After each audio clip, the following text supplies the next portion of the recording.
The White Riders by Glenn R. Vernam. I guess I'm the only living link with what actually happened to old Cholla Davis, or what he thought happened. The only one to hear the details of his meeting with the White Riders. Of course, the main part about him and Bill Rickey being stranded out in the desert without water was more or less similar to most of the old timers around that part of the country. Two of them had been across in Mexico and were returning over the old Diablo Trail when their luck ran out. That was long before my time. Cholla was still crawling up toward goaten age. The various people had kept the story alive. I heard it first from one of old Drag Eight names.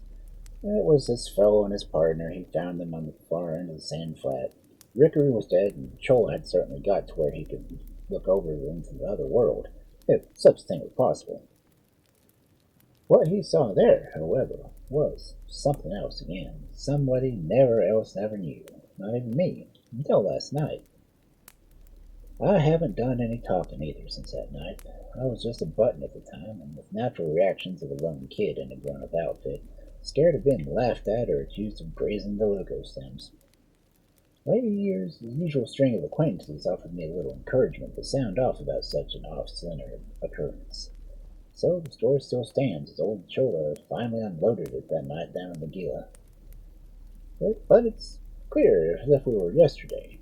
I can still hear his low, thin voice and see him sitting across the campfire, flickering firelight, making phantom-like shadows across the caved-in cheeks, and his eyes holding on to whatever he was watching out in the empty darkness.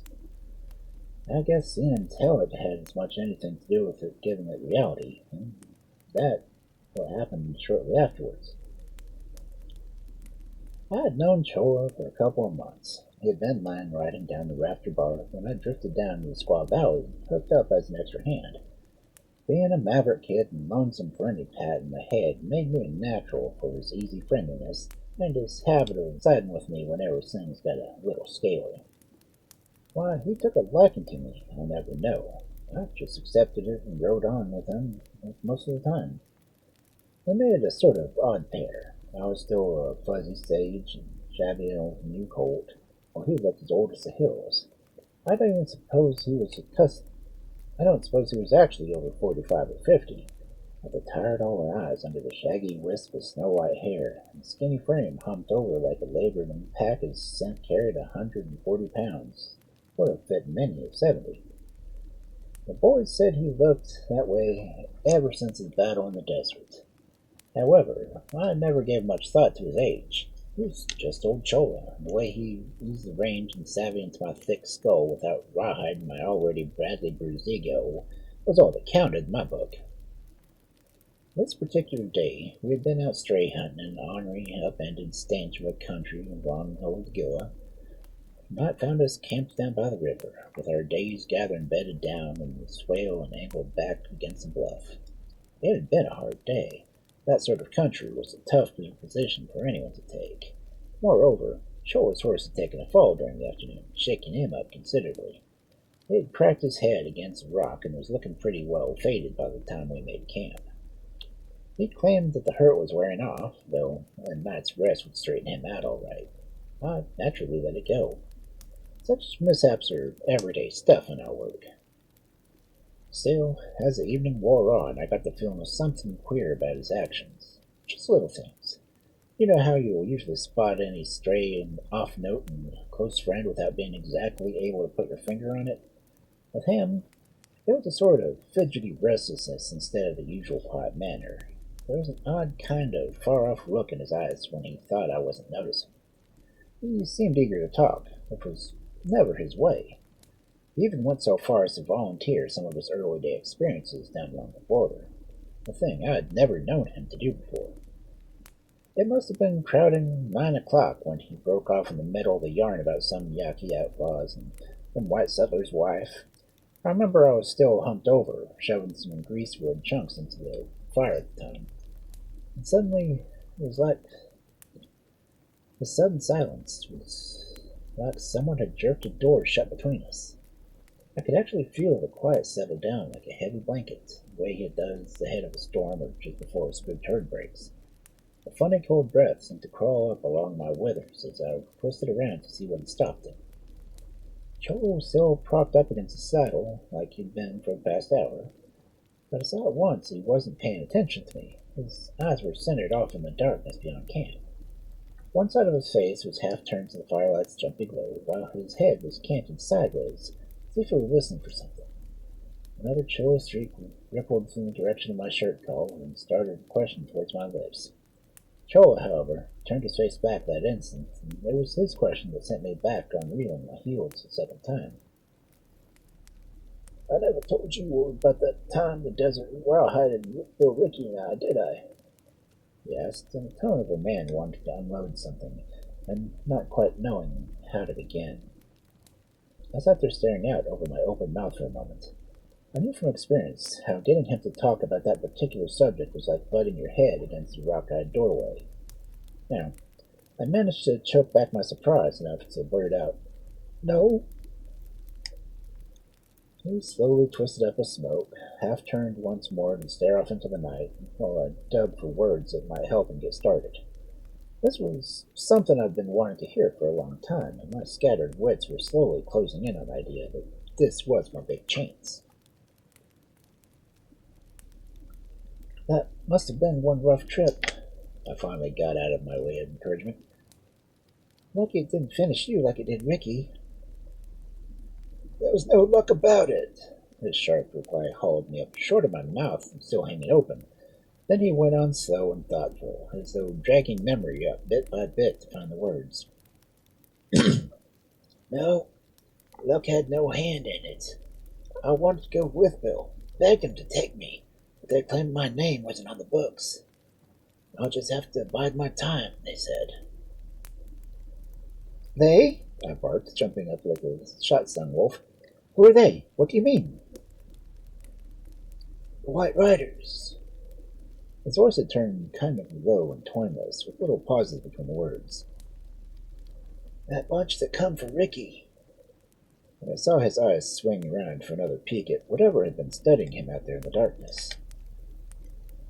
I feel kind of hard to put into words. I only wish I could picture the whole setting as it was.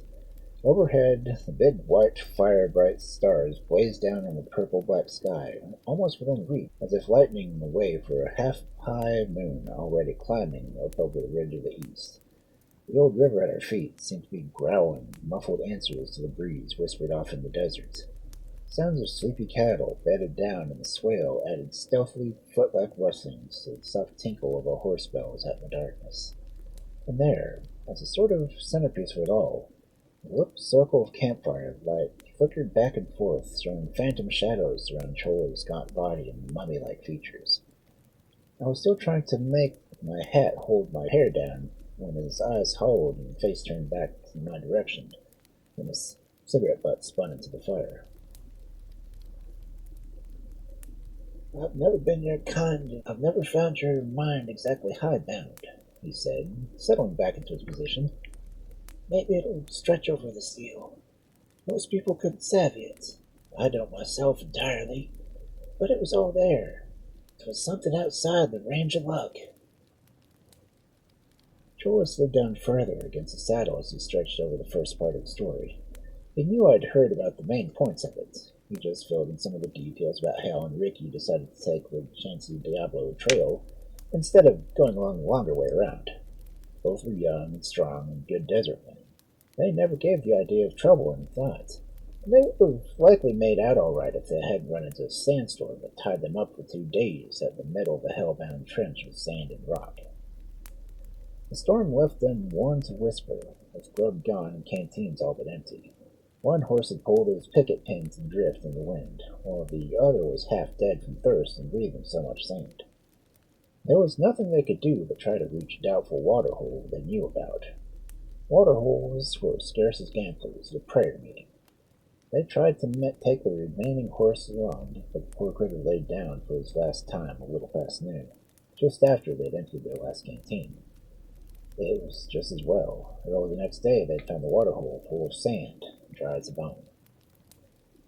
I shoved a couple of chunks into the fire, slow and easy like with one foot, while he rambled along in a dreamy sort of way that sounded more like he was talking to himself about somebody nobody else could understand. I caught myself half holding my breath to hear better. That dry hole was a right sorry disappointment, Cholla's voice went low. We'd already been nigh on 18 hours without grub or water, and the heat had started our eyes playing tricks. We straightened up to face north in the deserts, where we knowed the Dragate Ranch ran down to some green hills on the border. It was a long ways. We didn't dare to think how far, but it was our only chance. Nobody needed to say nothing. We just hitched up our pants and struck out. My memory ain't right clear after that day. What with the heat and no water, we came unraveled pretty fast. I know we stopped to rest a couple of times. We sure needed it. The last time was just after sundown, but it seemed like we hadn't gotten bedded down when another brassy hot sun started prodding at us. After that, it's all a blur. Blazing sky and red-hot sand, an endless stretch of shoveling one hoof after another. I remember piling my gun and most of my clothes under grasswood sometimes, and once I started loping out cross country towards a pretty little creek all lined with waving green trees. Seemed I could even hear the water trickling over the rocks. But Bill snagged me until and helped me down until the scenery came its normal self. Naked on the ground in red-hot sun and hot blue sky with nothing but heat and a pair of buzzards floating in between. Them buzzards bothered me the most, I remember. All I could think was they'd have all us hanged over sick and crippled critters on the range. I never mentioned that stuff to Bill, though. He was having trouble as 'twas I. Anyhow, my tongue got so big by the time that 'twas hard to talk. And all the while that miserable sun kept pushing down on my skull till my head felt plumb flat. My legs got to where they felt like two dead sticks, and the hot sand fairly blistered my feet as I dragged them up and down and set them down. I'd throw my boots away sometimes, along. From time to time, we kept seeing other streams and ponds, and one in the lake looking for them that roared like an ocean. And it took everything we had to keep each other from running ourselves ragged trying to reach them. In spite of knowing desert mirages, it was hard to believe. I don't reckon one man alone could have kept from sidewheeling off in all directions. I know it took all the reason both of us had left to prevent the first one, and the other of us was going haywire. But we did keep moving, somehow. I don't know 'twas a day and the next, or 2 days and nights and part of the third. It might have been longer for all I could say. There was a few dark spells, I remember, but they might have been some of the times I caved in. All the rest was hours and hours of blazing sun. It seemed like 10 years, but a man's mind and judgment get tolerable snarled at times like that. I couldn't rightly say just how long it was. Anyhow, the sun was near the horizon when I keeled over the last time. I thought it was evening. It might have been in my directions mixed. Bill tried to get me back on my feet, but he was gone himself too much. We were both on our knees, pawing at each other like a pair of drunks, when we tumbled over sideways and sprawled apart. Neither of us had any strength in us any further. My last recollection was hoping I didn't look much like a corpse, as Bill did, even though I felt I had looked like one. He was plumb sorry sight. His tongue was swollen half out of his mouth, and his cracked lips was all black with alkali and dry blood. His eyes looked like a pair of big red holes in an old skull, and I could see the shape of his ribs through the blistering white hide of where his shirt was gone. I turned my eyes away for a bit. It looked to me like the ground and the sun had tangled themselves in this mess of rainbow streaks shooting out of the black velvet curtain. I reckon I was plenty rocky myself. I seemed to be all one big burning misery. 'Twasn't long before them colored streaks petered out and the black curtain slapped down over everything. The next thing I knowed was coming all of a sudden. I felt like something had roused me. I distinctly recall rolling over and sitting up. It seemed as bright as day, though I can't remember seeing any sun, and the air was just as comfortable warmish. My burning had all faded out into a sort of tired laziness. Come Sunday, like a church morning after a big night in town. I could see the hills over where the Dragate lay. not more than 6 or 8 miles off, and the dry country stretching out in all other directions. Bill was already awake, sitting up from my left, and I noticed he was staring off somewhere towards the west, as if he was watching something. I must have been getting a couple minutes, getting my bearings. Everything was clear as you'd ever see it, and I was wide awake as I am now. And I heard it again, a noise that woke me up. I twisted round in the direction of Bill. Then I saw him. 10 or a dozen of riders was headed our way at a stiff lope.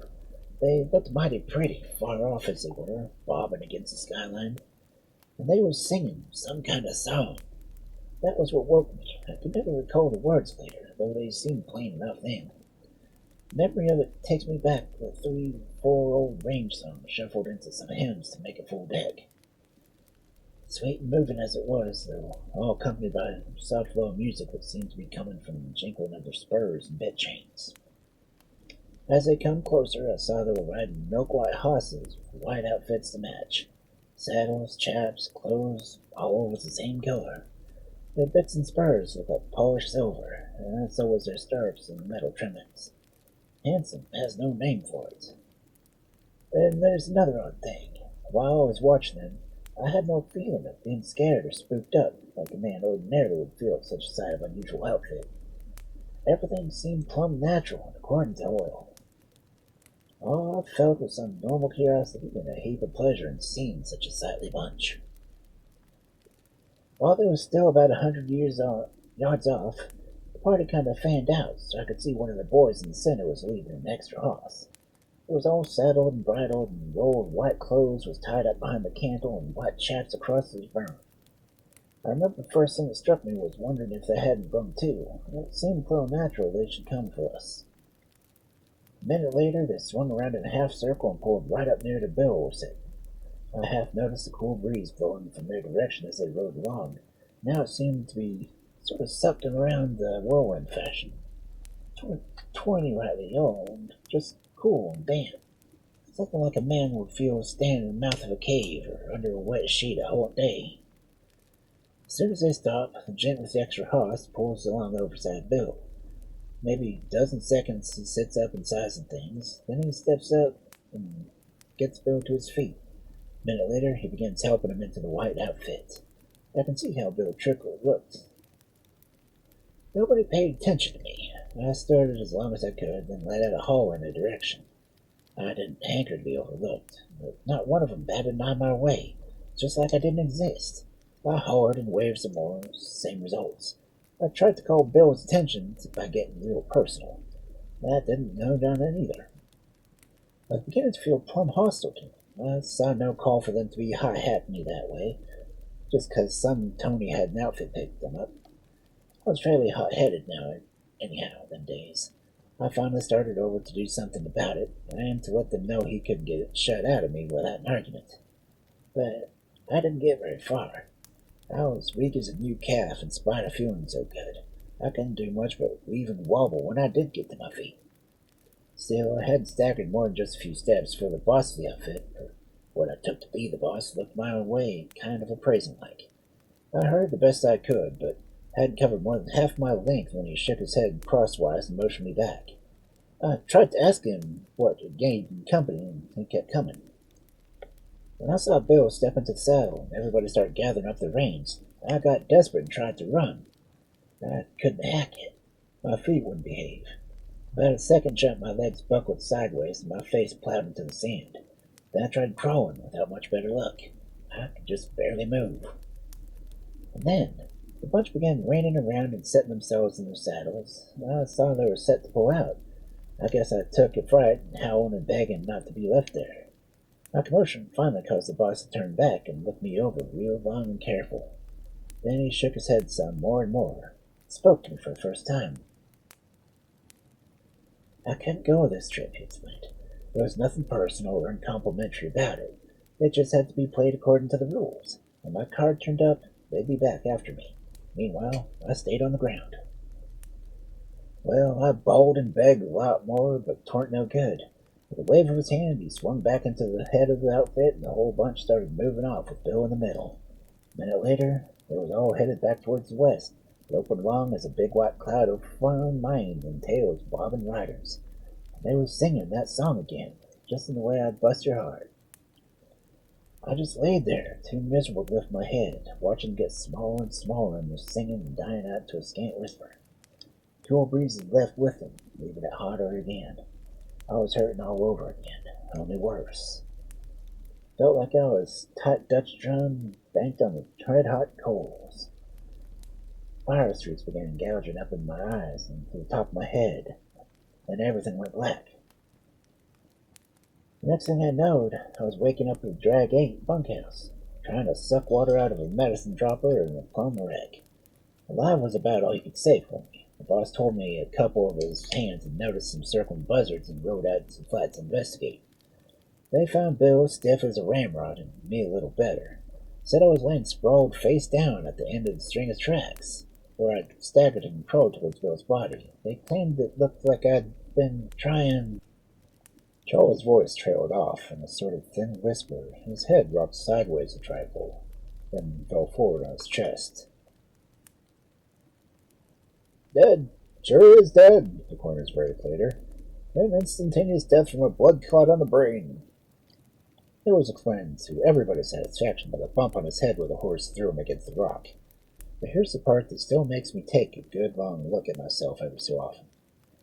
I had been so bogged down in that Cholla had been telling that it took me a few minutes to shake myself awake back to reality. When I finally wrangled my wits into action and got around to the other side of the fire, he was sagged down against the saddle, one thumb hooked by his belt. While I stood there, wondering what to do, I heard a low humming noise in the air. It struck me, and then it hangs my memory, to the sound of singing in the distance. It had a sort of sweet melody. A moment later, I snapped up my jerk and bit rein and rattled suddenly close to me. It had been worn as a bit chain, and yet I turned around and nothing was there. About the same moment, a chill, dampish breeze set in across the river. It blew steadily for a bit, then swirled around me like a baby in a whirlwind and disappeared as suddenly as I'd come. I looked down again at Cholla. As I straightened him on the saddle blanket, I couldn't help but notice his face had smoothed out. He actually looked years younger, with his lips relaxed like a baby's sleep, sort of contented and smiling. And as the breeze died down, my ears caught that low humming again, growing fainter as it faded in the distance.